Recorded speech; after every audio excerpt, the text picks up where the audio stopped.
Oregon. And Dan Lanning, I doubled up on this one. I had him as one of my dog bets and a lean at plus 3.5. Beats Ohio State 32-31. And not David and Blaine the way I thought exactly was going to go down, but it was very similar at the end.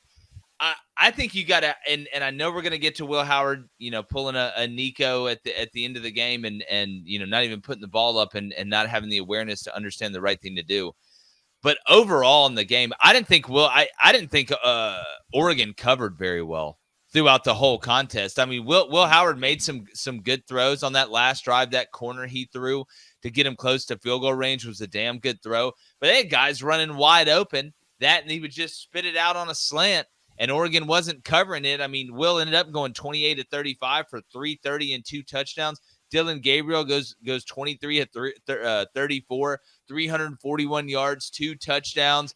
Gabriel pops a touchdown run on 32 yards, rushing off 1 carry. We could sit here and talk about the back and forth and, Ohio State still needs to be in the top 5, and I agree that they do. But if this Oregon team is able to move the ball against talented defenses like Ohio State's the way they did yesterday, the way that Will Stein wants to, where they were able to run it at will pretty much. Dylan was working all 3 layers of the field. I mean, this was a hell of a game. And Blaine, I'll start with you over there. This Oregon team, are they the number 1 team in the country?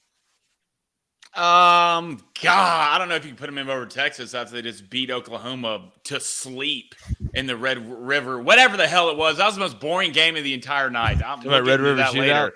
We'll get in that later. A couple things from this game. One, damn, Denzel Burke, you should have went in the draft last year, buddy. You're cooked now. They cooked you for 4 quarters, and you weren't even close. Second thing, and I want y'all's honest opinion, okay?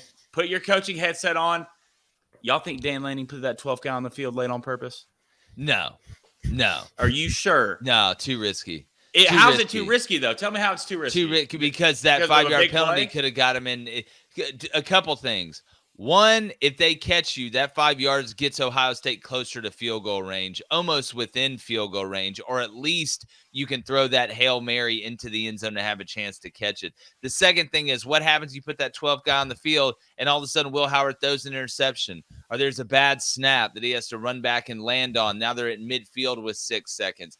I don't think he meant to do it, but guys, how does that happen? Like, how does that happen in that moment? I feel that's not the same as what Nico did to me. No, it's not. It's not. What he thought he had time on the clock. They had a timeout. And technically, when he slid, there was 1 second left. So they at least could have tried to get the time. Nico didn't even throw the – Will Howard didn't even throw the ball. Because he thought he had time. He thought he had time. Yeah, it's not great. It's not great, but that's nowhere near the same. I mean, they had a timeout. Well, you're talking about Tennessee had a timeout. No, Ohio State had a timeout. The Buckeyes had a timeout. He thinks that he's sliding so they can call timeout so they can kick a field goal that's not – it would have been a 55-yarder. It would have been a 55-yarder if they just kicked it from where they were, which at this point, I think there's probably someone on the Buckeyes roster that can make a 55-yard field goal. So instead of let's just scrambling around and trying to use that timeout, maybe we just kick it from there next time. We can talk. I thought Will Howard wasn't the reason they lost. I think we all three. No, I think their defense. How do you spend $20 million on a team and your defense is this bad? Dude, that's what shocked me. But guys, every time, even at the beginning of the game, Ohio State took the ball straight down the field and scored like it was nothing. Then Oregon answered. Then it was like, all right, Ohio State would score. Then Oregon would score. Then Oregon scored. And then Ohio State would score. That was like you talk about punching back. I don't know if was there one time, I need to go back and look at the possession chart.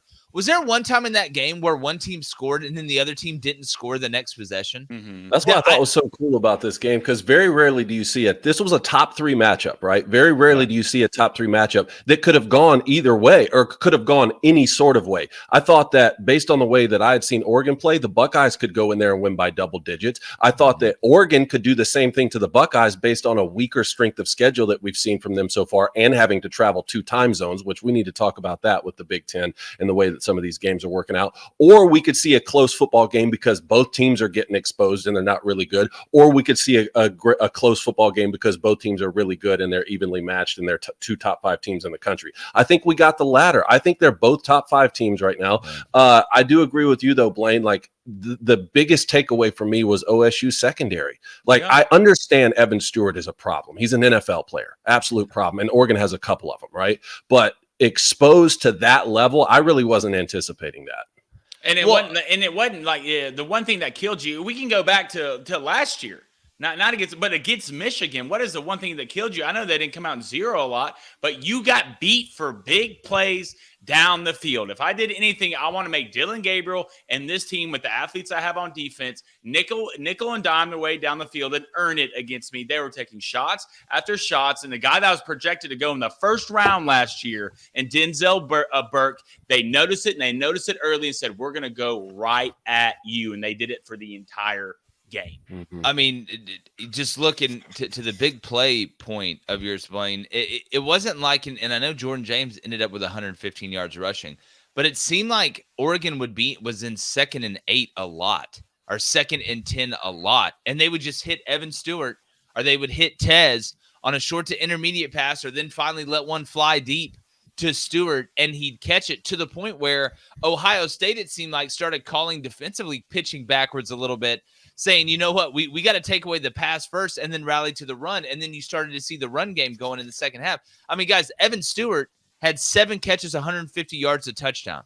Tez Johnson had 7 catches for 75 yards, a touchdown. Those are 2 guys. All right, 3 actually, when you look at Terrence Ferguson, the 3 guys that could not beat me if I'm Ohio State. Mm-hmm. Dillon Gabriel's going to do his thing, but it's Tez Johnson, it's Evan Stewart, and it's that thing they got running around at tight end. Like, those are the 3, or at least, one of those 3. Well, that's like your whole skill position at some point. Yeah, I mean, but all those guys that averaged over 10 yards a catch, Dave, like over 10 yards a catch. Yeah, and some of Tez Johnson's was late in the game because I was wondering when they were going to get him worked in. But yeah, I mean, and look, that's how it's supposed to be for Oregon. That's what we were promised, right? Like, those are NFL players. That's why you had a top 3 ranking to begin the year. That's why we talked about your roster all off season. What we saw at the beginning of the year, that's what confused me so much. But just think about this too, not to Blaine's point about Will Howard didn't cost the Buckeyes the game. Not only is that not true, but he played really, really good. Mm-hmm. Now, maybe we put the clock management on him at the end, and maybe he gets buried this week in the media. I'm not sure. I still think that's a coaching thing. I mean, it would have been a 55-yard field goal. You got 6 seconds left, a timeout. I don't know where the range is that you're trying to get to. I don't think that's a Hail Mary situation. You were playing to get into field goal range. The penalty helped a little bit, but that play aside, he played really, really well. This was one of the closest games of the year, 32-31, and they were at Oregon 2 time zones away. Put them on a neutral site, and do we have a different ball game? Because that's what we may see. We may see a rematch of this in the Big Ten championship game, but now it's going to depend on, and let me see where they play. Now it's going to depend on Buckeyes at Penn State. Yeah. Because maybe the Buckeyes are on the outside looking in now with that loss, and Penn State stormed back against USC. I know we're going to talk about that one. So we found out a lot of information yesterday, but if we wanted to see a rematch of that in the Big Ten championship game, the way we were talking about this off season, that would be neutral site. David, I 100%. I think me and you both had Oregon winning this game, but losing to Ohio State in the Big Ten championship game. Obviously, we got to see what goes on with Penn State, and that may be a de facto tiebreaker to see who actually makes the Big Ten championship. But I do, before we get to the chat quickly, David, there's one point I haven't seen enough people talk about this. What cost Ohio State, and there is blame to go on Will Howard at the end, right? I think we can all agree on that. But if you're Ryan Day, how do you not realize that the clock's going to run after a penalty on you, right? Offensively, the offensive pass interference, they didn't realize the clock was going to start because it was a penalty while the clock was going on the offense, and the defense is up. So they're not going to stop the clock. There was 30 seconds that went off that clock that Ryan Day and them had no idea about, and then called timeout. There's like 10 seconds left.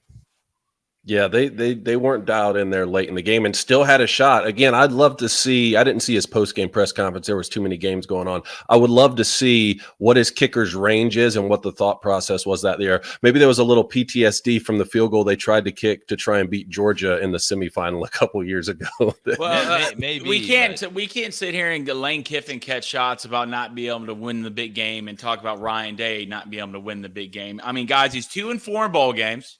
All right, you're 1-3 versus Michigan. You're 1-7 versus college football top 5, and you're 0-4 in the SEC against the SEC. Sooner or later, all right, we have to talk about a guy who's getting paid all this money and NIL, this and that, winning the big game. That guy at Oregon just won it, right? You can say Brian Kelly just won a big game, right? Sooner or later, this guy with all these athletes and all this money, it's either put up or shut up. If you're an Ohio State fan, it's either take that S or you get off the pot.